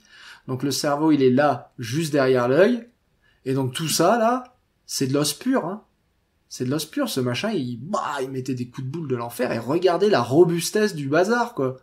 Regardez cette ceinture scapulaire, regardez l'épaisseur des côtes, regardez l'épaisseur des membres, regardez tout, le machin, c'est une... Alors certes, il a pas les plaques dessus qu'on aurait sur... Ouais, il est pas protégé par des ostéodermes, mais... Il est massif, le hein. machin, c'est un tank, hein. Vous prenez une charge de ce truc-là, vous en remettez pas, hein. Le machin, sa stratégie face à l'adversité, c'est de... T'as un problème? T'es sûr? T'es sûr que t'as un problème? La vache. Faut vraiment pas, c'est ça en fait, ce qui m'énerve, c'est pas que l'animal soit pas réaliste, c'est qu'il faut vraiment ne pas l'avoir regardé. Pour pas se rendre compte Pour pas se rendre compte que c'est... C'est un petit tank. Non, s'il a un problème, s'il y a un prédateur qui lui fonce dessus, bah, boum, boum, boum, ouais. Qu'est-ce que tu me causes, toi? T'es sûr que tu veux prendre ce risque, gros? T'es sûr? Bref. Donc non, il va pas s'enfuir à la première provocation. Et il devait pas être, et particulièrement dans son environnement. Alors évidemment, dans un environnement où il y a des giganotosaures et des T-Rex, oui, il va se faire bouffer, oui. Il va se faire bouffer. Mais dans son environnement à lui, où le plus gros prédateur c'est Antéosaurus qui fait la même taille que lui, non, il devait pas être très souvent. Les jeunes vont se faire manger, ouais. Les jeunes vont se faire manger souvent. Bref. Bref. Alors, la version domestiquée, du coup. Est-ce qu'ils vont nous dire que ça vivait dans les marais? Je sais pas, parce que là, ils ont arrêté, et après, tu passes directement à la version domestiquée, donc on va bien voir. Parce que les Moschops, il y a eu beaucoup cette idée que ça vivait dans les marais, qui venait du fait qu'on les retrouvait surtout dans des dépôts de rivières. Donc, basiquement, les galets que tu retrouves au fond des rivières, ils fossilisent, et donc les Moschops, tu les retrouves parmi ces galets. Et ça a changé récemment, par le fait qu'on a finalement commencé à essayer d'interpréter la taphonomie, et qu'en fait, non, si on les retrouve dans les galets, c'est qu'en fait, ils étaient emportés par les rivières en amont. Et donc, en réalité, ils vivaient très loin des plaines où la rivière déposait ses galets. Ils vivaient dans les hauteurs, dans les hautes terres, là où la rivière collectait les galets. Et c'est pour ça qu'il faut toujours faire très attention entre le milieu de vie, le milieu de mort et le milieu de dépôt. Le milieu de dépôt, vous n'êtes pas du tout sur un milieu de vie. Vous n'êtes même pas là où l'animal est mort. Vous êtes très très loin, en fait, vous pouvez potentiellement être très très loin de là où l'animal est mort. Des fois, vous pouvez être là où l'animal est mort, mais des fois, ça a été emporté par une rivière, mais comme là, oui, ils ont été emportés par des rivières. Par des trucs comme ça, et du coup, non, ça marche pas, en fait. Exactement. Domestication. Donc... Alors, ce qui fait que Moschop est particulièrement intéressant, c'est le fait que vous pouvez l'entraîner en relation avec ses habitudes d'alimentation. Ouais. Donc avec comme les on en parlait avec les tyrannosaures, comment domestiquer un tyrannosaure. Il faut le domestiquer en lien avec ses habitudes alimentaires. Et là, du coup, avec un palais très versatile et des dents très résistantes, Moschop peut être apprivoisé pour une capacité unique. Alors, avec de temps, on peut lui apprendre Désolé de t'interrompre, mais ces 3 lignes, ces 4 lignes là, ouais. Elles servent à rien. Ils auraient pu commencer la phrase à overtime, it can be accurately taught. Avec le temps, ils expliquent que coup, ils expliquent juste parce que du coup, comme il mange plein de trucs, en fait, tu peux lui apprendre à chasser plein de trucs ou à manger plein de trucs. Donc là, il t'explique on peut lui apprendre quelles choses il faut manger et quelles choses il faut pas. Donc increasing, donc augmentant la capacité il peut récolter de certaines ressources en fonction de ce que son maître désire. Voilà. Et tu les récupères comment, les ressources du s'il les mange, ça va être compliqué. C'est le caca après? C'est quoi? Non, mais tu fais comme pour les cochons, j'imagine. Que, par exemple, les truffiers, les cochons truffiers, où tu apprends au cochon à renifler les truffes en utilisant son habilité naturelle, à ce genre de choses, sauf qu'il est en laisse, et qu'en fait, dans ces cas-là, tu le retiens au moment où il va manger la truffe. Ah, et attends, là, il donne un exemple. Alors, par exemple, apprendre à lui à prioriser manger du prime meat. Mâcher en gros, après mâcher, en gros, de la viande crue, et la viande crue sera plus facile à récolter de la chair qu'il consomme, que le Moschops consomme, du coup. Ouais. De la même manière, pour les plantes rares. Les matériaux, et ainsi de suite. Ah ouais, donc il te pré-mâche les trucs et il les recrache, c'est ça. de la bouffe pré-mâchée de Moschops. Alors donner de la viande à mâcher à l'équivalent d'une vache, c'est de la maltraitance animale.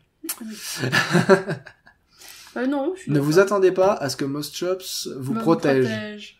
Même après non, encore une fois, il sait pas se battre, Moschops. Même après l'avoir apprivoisé, il va rapidement s'enfuir quand les ennemis sont proches. Rapidement. Aussi rapidement que Moschop peut s'enfuir. Fly, you fool. Quand un ennemi s'approchera, Alors, quelle que soit la façon dont vous l'avez nourri, augmentez sa force, ou quelquefois la façon dont vous l'avez nourri, augmentez sa force, ok, ou l'affection que vous lui avez donnée, Moschops retient toujours sa nature peureuse. Oh, putain.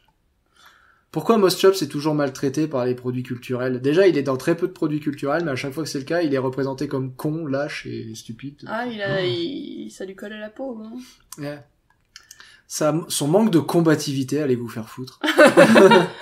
Dissuader de l'utiliser comme compagnon, mais l'habilité de Moschops à utiliser le chevaucher. Sa capacité à être chevauché tout en utilisant ses capacités de récolte est un grand atout. Ben, bien sûr.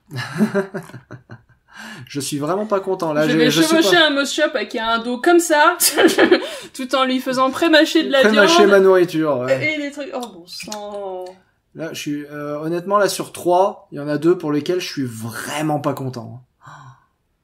Et donc Ark, c'est censé être la référence ultime en matière de jeu sur les espèces éteintes. Ouais. Vraiment. Ouais. Alors, on va commencer par Purlovia. Bah l'autre, il a pas l'air d'être. Ah mais attends, j'ai pas regardé, on n'a pas regardé la vidéo. Ah oui. Ouais, parce qu'en plus, Ouais, il est possible qu'il fasse des saltos arrière aussi. Ça pourrait être encore pire. Oh là là. Ça pourrait être encore pire. Alors, Achatina, Megalosaurus et quoi d'autre?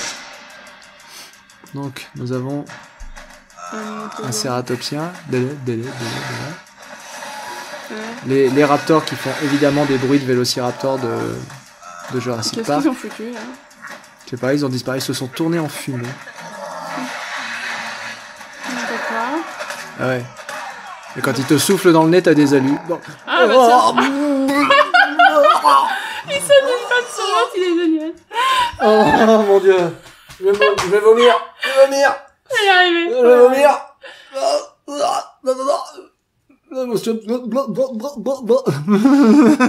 Qu'est-ce que c'est que cette démarche pétée? Allez, on se le remet. Qu'est-ce que c'est que cette démarche toute pétée que vous leur avez fait? On dirait des gros blobs, tu sais. Oui. Mais vous auriez pas pu utiliser la démarche d'un ornithorynque comme base, parce que l'ornithorynque c'est quand même ce qu'on a de plus primitif en termes de mammifères. Ouais. Et puis il a quand même les jambes, les bras légèrement semi-érigés, quoi. C'est pas complètement rampant, mais. Oui, non, bah. Vous auriez pas pu utiliser l'ornithorynque comme base pour le déplacement de vos Moschops, là, plutôt que de leur donner cette démarche teubée, là. T'as vu ça? Qu'est-ce que c'est, là? L'autre, il est en train de sauter de gauche à droite. Il fait une tonne, tu sais, le machin. Oui. Bah ouais, Mais non, mais. T'as déjà vu un rhinocéros blanc? Bah oui, faites-en un cabri, allez-y, les gars. T'as déjà vu un rhinocéros blanc faire...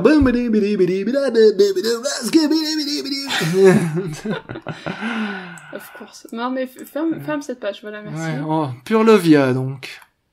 Purlovia, déjà, le simple fait que vous ayez choisi Purlovia, de toutes les espèces de thérapsides, c'est osé. Parce que c'est pas connu, Purlovia. Hein. Purlovia, c'est un thérocéphale russe. Et je vais vous montrer le fossile, parce qu'on en a qu'un seul de fossile. C'est pour ça d'ailleurs qu'il est pas très connu, parce que c'est évidemment un truc qui n'a été trouvé qu'une fois, c'est un one shot. Mm-hmm. Contrairement à Moschops, dont on a beaucoup de spécimens, même si on va pas faire comme s'ils étaient très très beaux, hein, voilà, mais on n'a pas qu'un seul spécimen de Moschops, on en a qu'un seul qui a été monté en musée, on va dire. Donc Purlovia, je vais vous montrer le fossile, puisque il y a des chercheurs chinois qui l'ont refait figurer il y a pas longtemps. Voilà, c'est une demi-portion de l'avant d'un crâne et une mâchoire. Donc ça, c'est le museau est de ce côté-là, l'arrière du crâne serait de ce côté-là s'il était préservé. Là, vous avez l'arcade jugale vue du dessous. C'est vu du dessous pour qu'on puisse voir les dents, puisque les dents, c'est le jus, c'est la sève. Là, c'est vu du dessus. Et on voit rien de plus. Voilà. Donc là, vous avez la canine. Là, vous avez les postcanines. Donc, ce qui deviendra un jour les molaires quand ces bestioles-là donneront naissance aux mammifères. Et donc, ces postcanines sont intéressantes puisque Purlovia, c'est un thérocéphale russe. Donc déjà, il n'y a pas beaucoup de thérocéphales en Russie. Ils ont les gorgonopsiens. Ils ont Inostranchevia. mais ils ont pas beaucoup de thérocéphales et de cynodontes en Russie, et surtout c'est que des trucs du Permien. Et donc c'est un thérocéphale du Permien qui s'était déjà adapté à un mode de vie herbivore, puisqu'on voit que ses dents, ils forment une batterie, qu'elles sont toutes petites et qu'elles sont plates. Donc ça, c'est une batterie dentaire, un peu comme on va trouver beaucoup plus tard chez les hadrosaures, par exemple. Et c'est une toute petite batterie dentaire, évidemment. Elle ressemble plus à la batterie dentaire qu'on a chez un de ses cousins qui s'appelle Endothiodon, qui est un dicynodonte. C'est une batterie dentaire beaucoup plus modeste. Mais quand même, c'est intéressant. Et donc là, vous avez l'arcade jugale, l'orbite est située là, donc l'œil serait ici, mais de l'autre côté, du coup, vu qu'il est vu de dessous. Faut retourner l'écran. Voilà. Donc ça c'est Purlovia, c'est ce qu'on sait de Purlovia. Et vous avez la mâchoire ici, qui est typiquement celle d'un thérocéphale, en forme de banane. Enfin, le dentaire est en forme de banane, donc c'est pour ça qu'on sait que c'est un thérocéphale. Donc ça c'est Purlovia, c'est tout ce qu'on en sait. Donc c'est juste pour vous faire savoir que tout ça, ils font ce qu'ils veulent. Clairement, ils font ce qu'ils veulent. Donc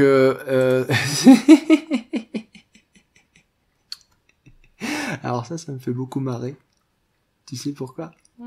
Parce que c'est pas Purlovia. Non. C'est Boria. Ouais, donc ce crâne, il s'agit de Boria, et Boria, ce n'est... où il est, voilà. Vous voyez, c'est exactement le même crâne, juste orienté pas pareil. Plus tourné, ouais, c'est ça, c'est exactement le même crâne orienté pas pareil. Donc ça, c'est pas le crâne de Purlovia, c'est le crâne de Boria. Donc Boria qui associe en commun avec Purlovia d'avoir une dentition herbivore par contre. Mais c'est une convergence évolutive. Boria a vécu à la fin du Trias moyen, alors que Purlovia il a vécu au Permien. Ouais, mais alors les petites dents arrière, ils sont pas herbivores. Ouais, et là, magnifique, c'est que sur leur représentation, du coup, ils ont fait des dents pointues. Ouais, là c'est pas... Me dis pas qu'ils l'ont fait carnivore. Mais si, ils l'ont fait carnivore. Oh. Tant qu'à faire. Oh. Hein? Sérieusement, c'est ça votre référence en termes de jeu paléontologique, hein. Vraiment, vous insistez. Et puis il est agressif, hein, parce que tu évidemment il est agressif. C'est un carnivore. Bah oui, il est carnivore, il est méchant. Oui. Tous les carnivores sont méchants. Je rappelle qu'il y a beaucoup de carnivores qui sont pas spécialement agressifs. Surtout si vous faites pas partie de leur proie, ils s'en foutent en fait. Vous vous êtes rendu compte que vos animaux domestiques sont tous des carnivores? Votre chat, votre chien, vous savez que c'est des carnivores? Vous savez que carnivore, ça veut pas dire méchant? Je dis ça.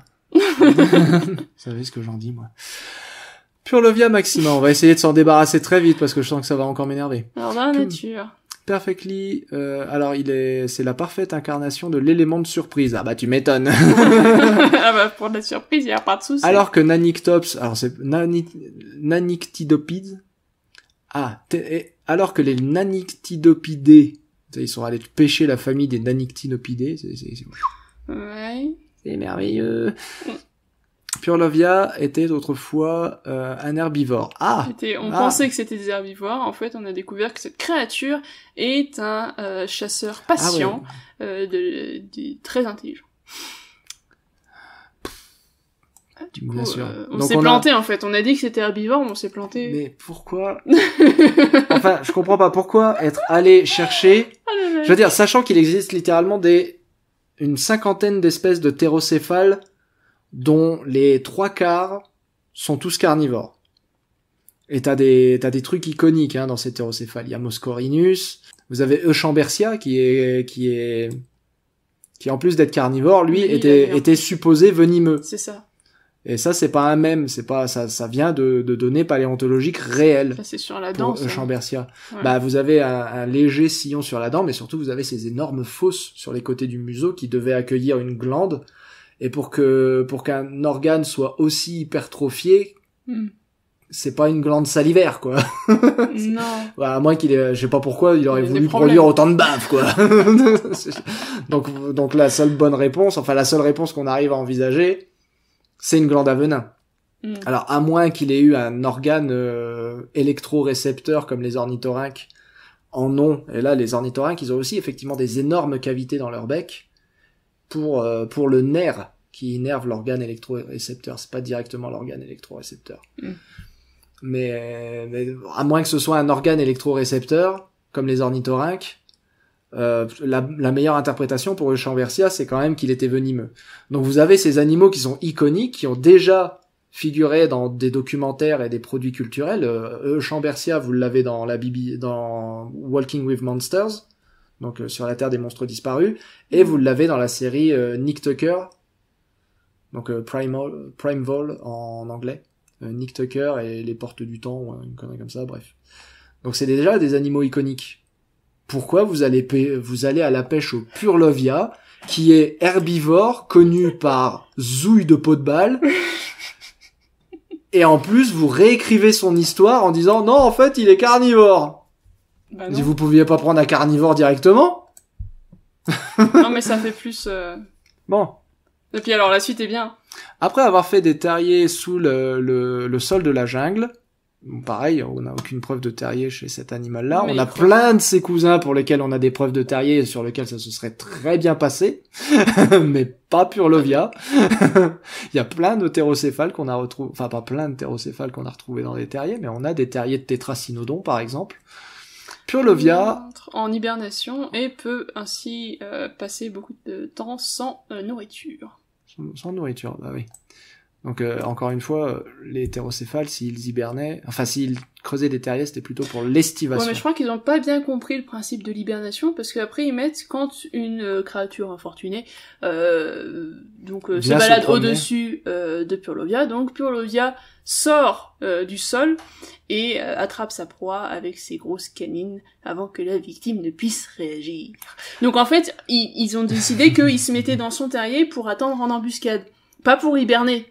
Hibernation, c'est pas non, ça. mais il hiberne en embuscade. Il hiberne en Il hiberne en embuscade. On est d'accord que pour sortir d'hibernation, ça prend du temps, hein. C'est pas juste allez hop. Et il fera pas s'il fait un son comme ça en sortant d'hibernation, il va se faire une énorme tendinite. Hein. Oui. Il est tout froid. Hein. Depuis même, Qu'est-ce que c'est que ces conneries? De toute toute façon, c'est une estimation, bordel merde. Oui, en plus, on sait même pas qu'il hiberne quoi. Et puis il hiberne pas, il estive. Et puis c'est pas comme ça que chassent les vertébrés. Les trucs qui chassent comme ça, c'est les araignées. Oui, les grosses tarentules. C'est les tarentules et les migales qui chassent comme ça. C'est pas les petit vertébrés. Hein. Ça, c'est des énormes conneries. Des énormes conneries. Bon, bah d'accord. Donc dans les terriers de tétracynodon, par contre, ce qu'on a trouvé, c'était de la nourriture. Donc ils s'en servaient de cache. Ah, c'est pas bête ça, ouais. Bah, comme le font beaucoup d'animaux actuels. Hein. Ouais, c'est ça. Donc ils enterraient un petit peu de nourriture, comme font je sais plus, c'est quoi, c'est les lions, ils font ça aussi, les guépards, non, c'est quoi? C'est les léopards. Les léopards, ils mettent dans les arbres. Ah ouais, non, c'est les jaguars, c'est quoi? Non, c'est les loups. Non, les loups. Oui. Ouais, les loups, ils enterrent un peu, ils laissent faisander, tu sais, et puis après ils reviennent. Bon bref, c'est un comportement que Roger Smith, le professeur Roger Smith, a pu documenter avec des fossiles, un terrier fossile de tétracynodon, dans lequel il avait planqué de la nourriture, et qui s'est fossilisé parce que le tétracynodon n'est jamais revenu la chercher. Domestication. Malgré le fait que Purlovia ne soit pas très bon à utiliser comme monture. Donc, il est très bon pour chasser en embûche et comme en embusqué, comme chasseur embusqué et comme gardien de village. Avec un pack de Purlovia. D'accord, donc maintenant ça se balade. Hein. Maintenant la chasse en meute chez les thérapsides du Permien. Oh là là. Bon bah preuve de ça 0, hein, puisque toutes les empreintes de pas qu'on a de thérapsides du Permien, à part quelques dicynodontes, et encore il y en a pas beaucoup, sont des empreintes d'animaux solitaires. Voilà. Tu peux pas dire absence de preuve et n'est pas preuve d'absence dans ce cas-là, quand toutes les preuves pointent que dans une seule et unique direction, quoi. Jusqu'à preuve du contraire, tous les thérapsides étaient solitaires. Sauf peut-être quelques dicynodontes comme Olaképhalodon, à qui les empreintes avaient été attribuées, sauf peut-être l'Istrosaurus, parce que ça arrive quand même très souvent qu'on les retrouve agglutinés, et on a retrouvé des empreintes parallèles pour l'Istrosaurus. Mais c'est tout. Et c'est que les herbivores, du coup, pas les carnivores. Donc la chasse en meute chez les thérapsides, c'est même pas encore vaguement un rêve. Voilà. On peut assembler littéralement un champ de mine organique Un champ de mine organique de griffes et de dents. Ouais, donc.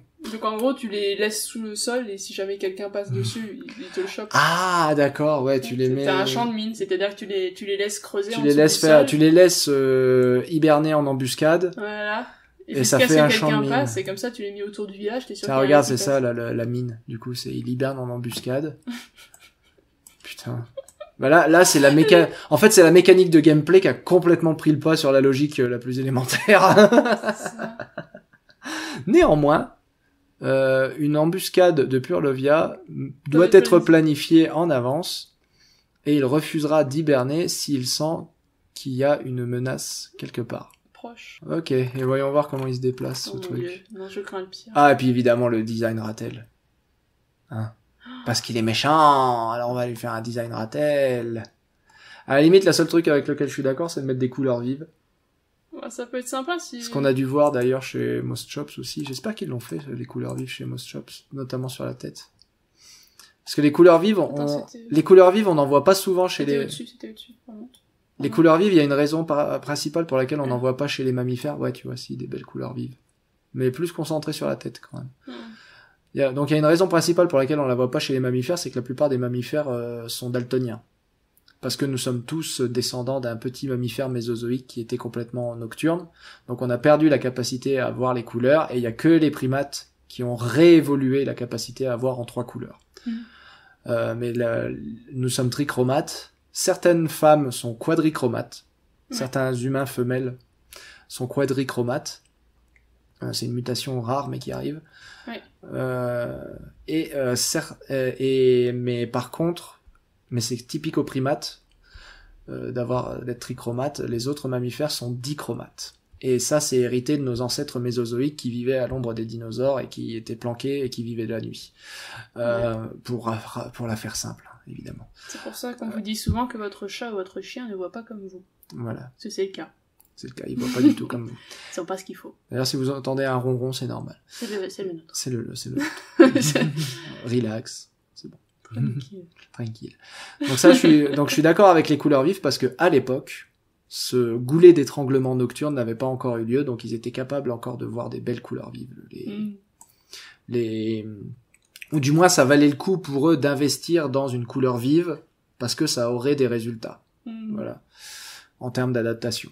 Ça aurait des résultats. Alors qu'un mammifère moderne, ça sert à rien d'investir dans les couleurs vives. Les seuls mammifères modernes qui ont des couleurs vives, ce sont les primates, justement. Où on voit ces babouins à face bleue ou à cul bleu aussi. Oui. Et donc là, on a le design Rattel, et donc, avec lequel, c'est censé évoquer l'agressivité du Rattel. Au moins, les pattes avant sont vers l'avant. Au moins, les pattes avant sont vers l'avant, pas vers l'intérieur. On va s'intéresser aux petits détails qui vont bien. Et là, la couleur vive, c'est pareil, je suis d'accord. Il faut de la couleur vive chez ces petits thérapsides. Oui. Parce qu'ils étaient capables de les voir, ces couleurs vives, eux. Et enfin, on va voir comment ils se déplacent. Par pitié, pas boing boing. Je sens que ça va faire boing boing. En dehors du terrier, tu sais.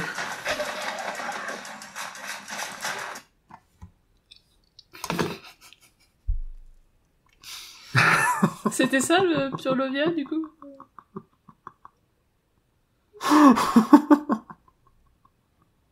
Ah, le concepteur du jeu qui s'est dit, pour faire un animal qui creuse, on va lui faire ça. Et ça va creuser. Et il va se...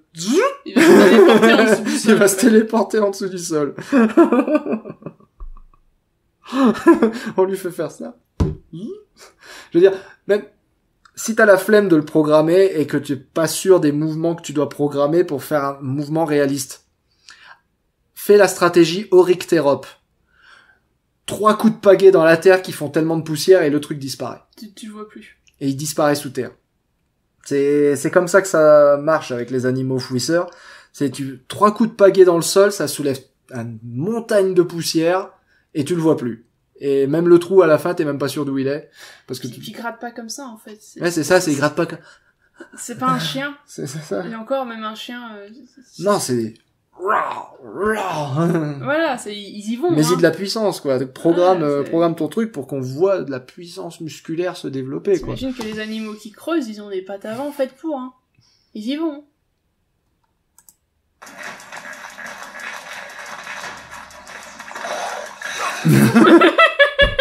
Et Farid, c'était... Oh, bon sang. Bon bah si, hein. On a eu boing boing.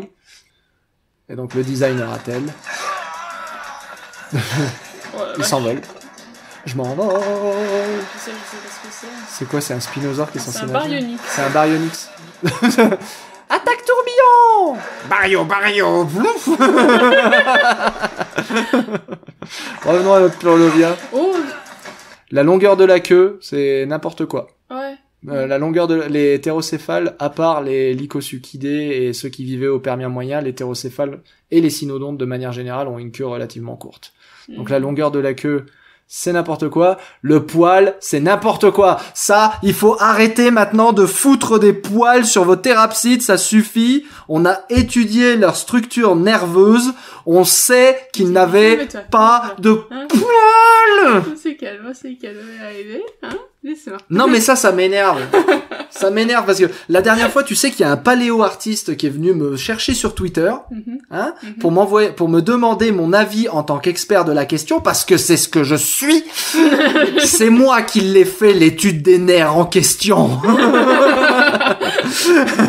Oula, je sens une tension. Donc il hein. vient, non, mais il vient me chercher, lui, sur Twitter. C'est pas moi qui suis tombé sur le rable en disant mais pas des poils. C'est lui qui vient me chercher sur Twitter, le paléo-artiste. Il veut mon avis, suscitant mon avis en tant qu'expert de la question, me demandant est-ce que je lui mets des moustaches à mon gorgonopsien?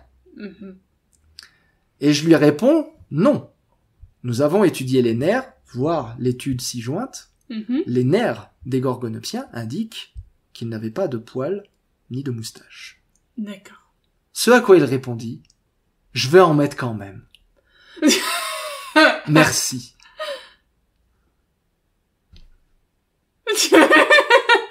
Quel intérêt de venir demander? Dans ce cas-là, si de toute façon tu vas faire selon ce que t'as désiré. Bah très bien, fais ce que tu veux. Donc, mesdames et messieurs les paléo-artistes francophones qui regardaient cette vidéo, par pitié, ne mettez pas de poils sur vos thérapsides. L'origine du poil, pour autant qu'on le sache, c'est les mammifères et les mammifères uniquement. Le registre fossile nous indique que les premiers poils ne sont pas apparus avant les premiers mammifères. Il n'y a pas un mot de trop dans ce que je viens de dire. Donc le registre fossile nous indique que qu'il n'y a rien d'autre que les mammifères qui avaient des poils. Le registre fossile des thérapsides montre que les thérapsides n'étaient pas couverts de poils. On le sait grâce à leurs nerfs et on le sait grâce à des momies.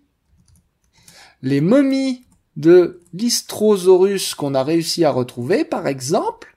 Les momies fossilisées. Hein. Momies fossilisées toujours, hein. Bien Il sûr. faut jamais croire qu'on parle de véritables momies quand on parle de momies dans le registre fossile. Ce sont des choses qui se sont d'abord momifiées et ensuite la momie s'est fossilisée. Donc on a des momies de l'Istrosaurus complets, la tête, le corps, les deux jambes, tout est là et recouvert d'une peau qui est nue, absolument nue. Il n'y a pas d'écailles et il n'y a pas de poils. Et ils ont fait ça très bien ici. Quoique non, en fait, je crois qu'il y avait des écailles. Donc non. Ah non, il n'y avait pas d'écailles. Attends. Il y en a un peu sur le dessus, là. On dirait qu'il y a un petit truc. C'est légèrement varvé, cailleux. Il y en a un petit peu là, mais là, c'est là où il y a les rugosités dont je parlais tout à l'heure, là, au niveau du museau. Mais Donc ils en là, ont mis sur j'accepte. les papates, regarde. J'accepte. On est sur les papates. Ouais, il y a là, bon. ouais, mais c'est suffisamment vague pour que je te pardonne. On va dire.